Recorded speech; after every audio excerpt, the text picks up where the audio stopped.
ഇന്നത്തെ വീക്കെൻഡ് എപ്പിസോഡിൽ നമ്മുടെ ലാലേട്ടൻ വന്നു പോയതിനു ശേഷം ഏഷ്യാനെറ്റ് ഒരു പ്രൊമോ റിലീസ് ചെയ്തിരുന്നു അല്ലേ. അതായത് നമ്മുടെ ജാസ്മിൻ വളരെയധികം വയലന്റ് ആയിക്കൊണ്ട് അവിടെ കരഞ്ഞ് നിലവിളിച്ച് അലറി വിളിക്കുന്ന ഒരു പ്രൊമോ. തലയണയൊക്കെ പിടിച്ച് വലിച്ച് ജിൻഡോയെ വളരെയധികം റേസായി ജിൻഡോയോട് സംസാരിക്കുന്നു. മറ്റു മത്സരാർത്ഥികൾ എല്ലാവരും ചേർന്ന് ജാസ്മിനെ ആശ്വസിപ്പിക്കാനായൊക്കെ നിൽക്കുന്ന ജിൻഡോയും അതിനനുസരിച്ച് മൈക്ക് ധരിച്ച് സംസാരിക്കുക എന്ന് പറയുന്ന ഒരു പ്രൊമോയൊക്കെ നമ്മൾ കണ്ടിരുന്നു അല്ലേ.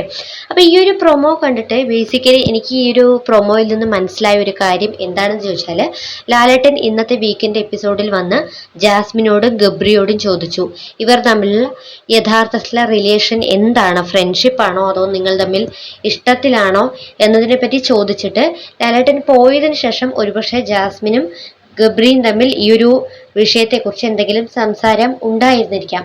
അന്ന് തന്നെ നമ്മുടെ ഗബ്രി ഒരുപക്ഷെ ഇനിയിപ്പോൾ ജാസ്മിനുമായി ഒരു അകലം പാലിക്കാം, അല്ലെങ്കിൽ നമ്മൾ തമ്മിൽ മുൻപുള്ള ആ ഒരു റിലേഷൻ ഒന്നും തന്നെ ഇനി കണ്ടിന്യൂ ചെയ്യേണ്ട എന്നുള്ള തരത്തിൽ ഗബ്രി എന്തെങ്കിലും സൂചന അല്ലെങ്കിൽ അത്തരത്തിൽ എന്തെങ്കിലും ജാസ്മിനോട് സംസാരിച്ചിട്ടുണ്ടാവും എന്നാണ് എനിക്ക് ഗബ്രിയുടെ ആ ഒരു ഇരിപ്പിൽ നിന്ന് മനസ്സിലായത്. കാരണം താടിക്ക് കൈയും കൊടുത്ത് എന്ത് ചെയ്യണം എന്നുള്ള ഒരു നിസ്സഹായതയിൽ ഗബ്രി ഇരിക്കുന്നതായിട്ടാണ് എനിക്ക് ആ ഒരു പ്രൊമോ കണ്ടപ്പോൾ തോന്നിയത്.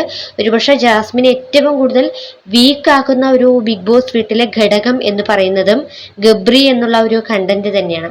ഗബ്രിയുമായി ബന്ധപ്പെട്ടിട്ടുള്ള വിഷയങ്ങളെ തുടർന്നാണ് ജാസ്മിൻ ഏറ്റവും കൂടുതൽ ഡൗൺ ആവുന്നത്. അതുകൊണ്ട് തന്നെ ഈ ഒരു ഗബ്രിയുമായിട്ടുള്ള സംസാരത്തിനൊടുവിലായിരിക്കാം ജാസ്മിൻ ഇങ്ങനെ തകർന്ന് അലറി വിളിക്കുന്നത് എന്നാണ് എനിക്ക് തോന്നുന്നത്. അതിനുശേഷമായിരിക്കാം ഒരുപക്ഷെ ജിൻഡോ വന്ന് ഈ ഒരു വിഷയത്തിൽ ഇടപെടുന്നതും ജാസ്മിൻ ജിൻഡോയോട് തർക്കിക്കുന്നതും താൻ പോടോ എന്നുള്ള തരത്തിലൊക്കെ അവിടെ സംസാരിക്കുന്നതും.